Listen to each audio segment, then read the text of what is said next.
Dismayado si Department of Education Secretary Sani Angara sa ulat ng Department of Public Works and Highways na 22 silid-aralan lang ang naipapatayo ngayong taon. Mukhang nawili sila dun sa flood control. Hindi na naging priority yung pagtayo ng classrooms. Malayo yan sa 1,700 na classroom na target maipatayo ng DPWH ngayong taon. Dahil dyan gusto ng DepEd na ibalik sa kanila ang pondo.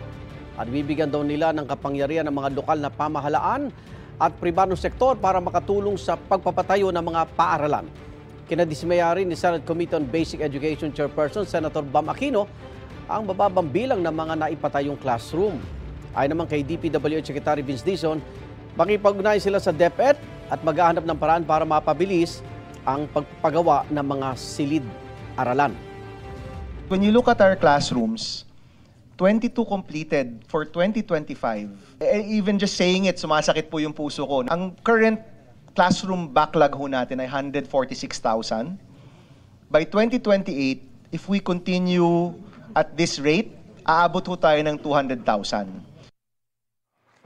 Magbabalik bilang chairman ng Blue Ribbon Committee si Senate President Pro Tempore Ping Lacson ang kay Senate President Tito Soto. Sabi ni Soto, 100% siyang sigurado rito.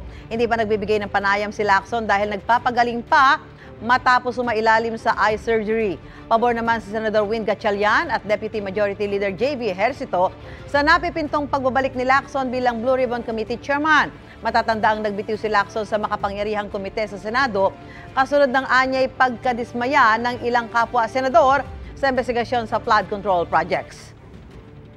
Siguro bago mag-November 10, medyo maliwanag na tayo dyan. Walang takbo dyan.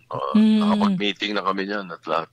Alam naman natin yung kanyang integridad at pangalawa, may experience siya pagdating sa investigation. In fact, lahat naman to lumawas sa kanyang privilege speech. Kasi walang takers din no? And at the same time,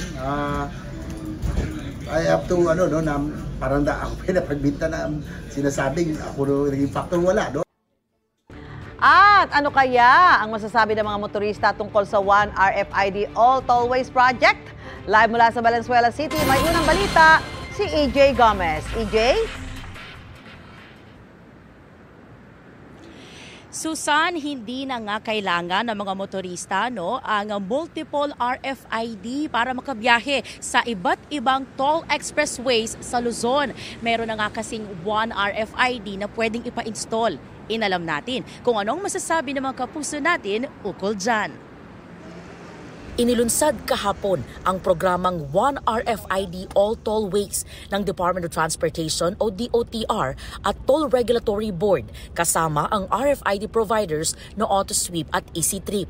Bahagi yan ng kanilang Toll Collection System Interoperability Project. Kapag may One RFID, pwedeng isang account na lang ang lalagyan ng load tuwing daraan sa anumang expressway sa Luzon.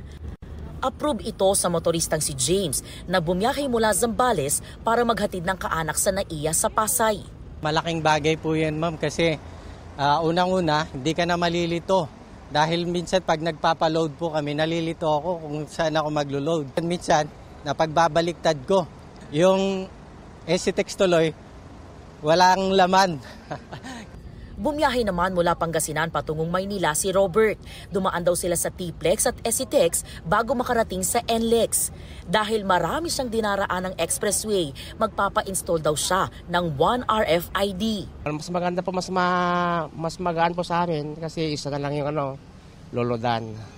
Sa mga nais magpa-install ng One RFID, magtungo lang sa mga RFID installation booths sa mga gas station o malapit sa mga toll booth sa expressway. Tatanggalin nila ang lumang AutoSweep or EasyTrip RFID at papalitan ng bagong sticker sa loob ng windshield. Mas maganda yung nasa loob kasi yung nasa labas, pag pumarada ka sa ibang lugar na maraming bata, yung iba kinukutkot, tinatanggal. O kaya pag nagpa-washing ka, tinamaan ng high pressure na tubig, mas safe pag nasa loob.